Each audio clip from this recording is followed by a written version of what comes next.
you get your ashes today?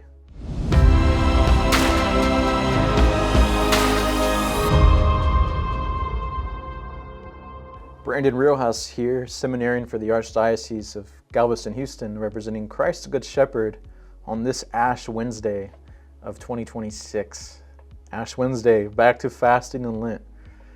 And I know what you're thinking. You're thinking, oh, fasting again. I can't have Whataburger on Friday. But I would invite you to the fish fries here at Christ the Good Shepherd. They're really great. Really great bulk of food for the price. So come to the fish fry. But in this gospel on Ash Wednesday, we hear from the Gospel of Matthew chapter 6, speaking about almsgiving and prayer and fasting. You know, when you do almsgiving, don't show off. Don't tell others how much you're giving. When you pray in your room alone. Don't go show off to people about how much you've prayed, or look at me, I'm praying, or I did this.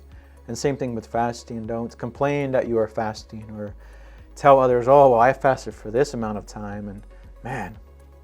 So what can we learn from all these three things, these three pillars of almsgiving, prayer, and fasting? As one is almsgiving, you know, even if you may not be in the best financial situation, almsgiving doesn't necessarily have to deal with your money, just your money, but your time, your gifts. How are you giving to others with what God has given to you? Are you musically talented? Are you intentional? Are you a great listener? How is God calling you to give in this Lenten season? Secondly, on fasting, is compared to the early church, and especially just within the last maybe 50, 60 years, fasting was more extreme than what we have now. There were times where there was no meals at all on Friday and Ash Wednesday. So we're a little bit more lenient now, and the church is doing that so they can meet us where we are at. So when you fast, there's also great physical benefits to that, but we should also come in with the disposition or the intention to fast, not just for our own sake, not just for our own needs and sufferings, but fasting also helps as an intercession prayer for other people.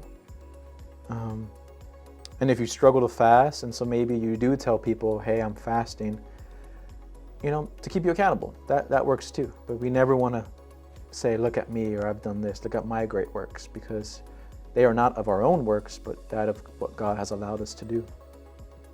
When it comes to prayer, going to Mass is great. And we should always go to Mass every Sunday to fulfill our obligation to honor and worship the God who created us.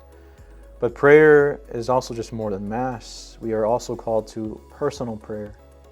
It's great to pray with other people, great to go to these prayer events, but we also need the Lord to talk to us in our own time, personal, one-on-one. And so for this Lenten season, the encouragement is, how can you in the desert with Christ grow in these pillars of almsgiving, prayer, and fasting? Thank you, and God bless.